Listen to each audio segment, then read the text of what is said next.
Hey guys, welcome back to my channel. So today I'm working in here, cleaning up, because let me tell you, I got a mess and a half. Worm farming is one of the dirtiest careers, I'm telling you. But I think it's worth it. And if you don't care about the messiness, then you'll be fine. Today I'm going to continue harvesting my red wigglers, dividing them, and setting the cocoons in there. So that's what I've been doing.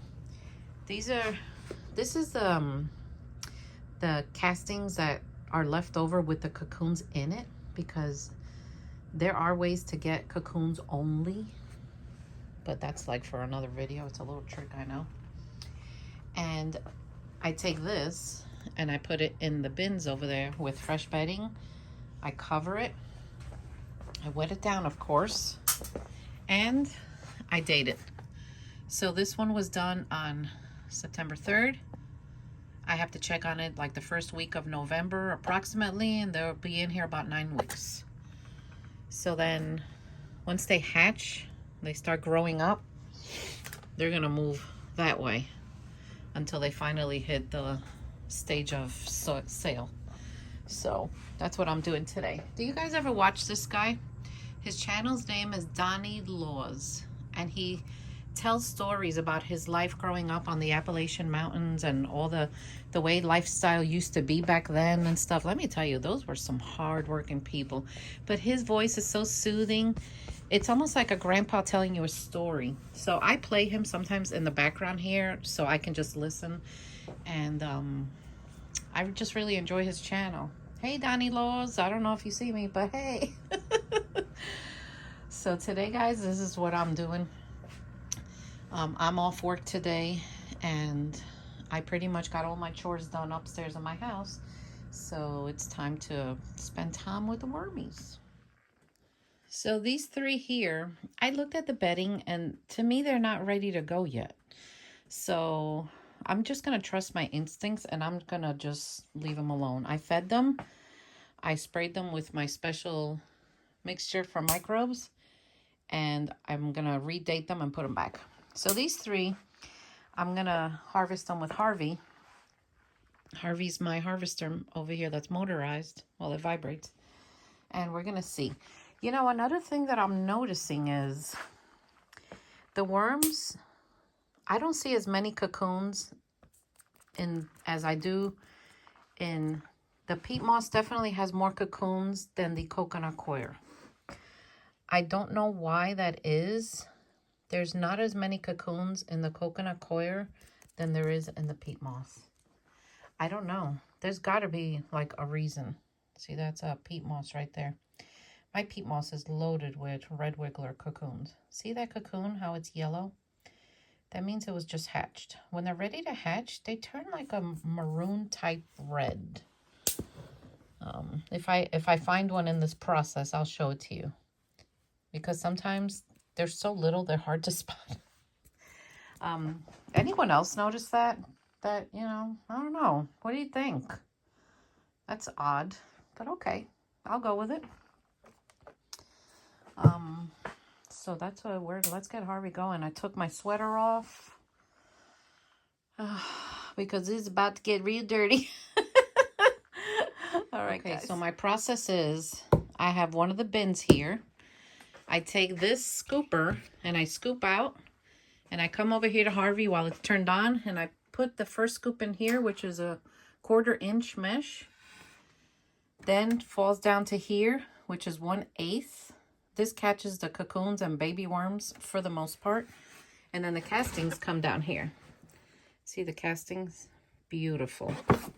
So that's how this process works. Now, is it 100% perfect? No.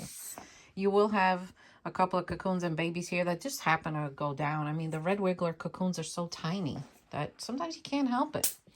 So then I dump the cocoons with the castings, you know, from this bin in here to reset on my cocoon wall. And then here I put whatever worms come out of the top. And then the castings just stay here. And when I'm done, I will bag that up and, you know, sell it. So that's the whole process here. This bucket, someone asked me what that was. When I sweep up the floor, I pick it up with the scooper and I just put everything in there, and that gets carried out to my garden and just dumped in the compost. I don't reuse that in here because it has stuff from the floor, and if I have different worms in here, I don't want mixing cocoons, so that's what I do with that. And that way I'm not dumping that in the garbage because it'll just be wasted then. It goes fine outside with the compost pile. So I'm going to get this going. All right, I did 1 shovel full. So, see, the worms are in there. The cocoons are here, and you see occasionally a worm will fall. And then the castings just fall here. I want to get more lighting here. So, Joe put this light up here for me. I'm not sure how I'm going to point it down there yet. But, you know, I'm sure he'll come up with a way. He's so smart. But anyway, that's what I'm going to do. So, now I just want to show you the process. I'm going to take the worm sifter and I'm just going to dump it in here. See how they stick? So when that happens, I just, you know, I pick them out. Come here, little guy. And they go in here. And eventually this will pile up down here and they all start sinking to the bottom, fleeing the light. Worms hate light. There is, though, one worm. Well, not one worm. All worms. That there is one light that does not bother them. Yep, there sure is. All right. I'm going to keep going with this process.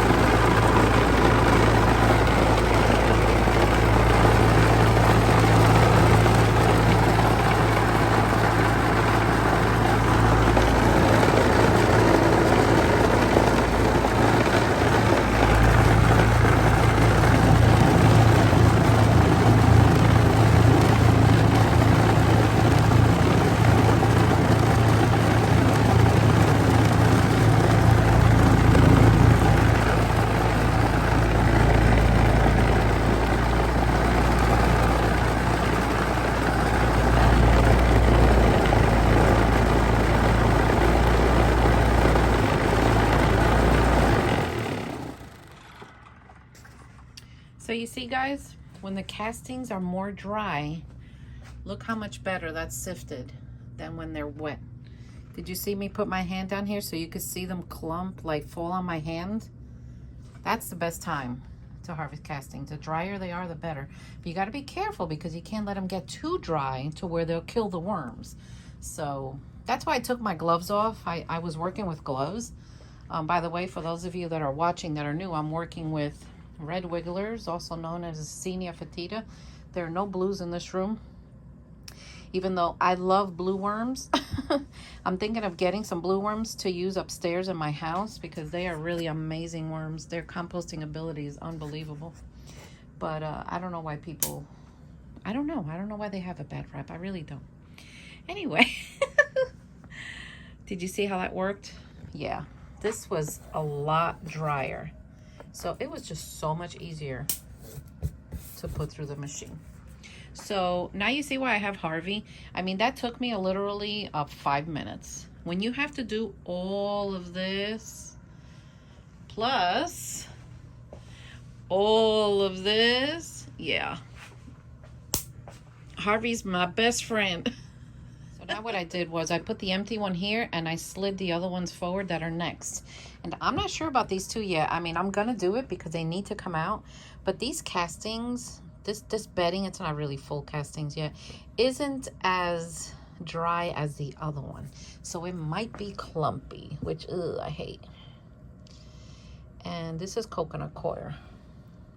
Definitely feels wetter. But see, there's a cocoon. So cute. But I'm going to try it and just see what's going to happen. Okay, so I did these 3 bins.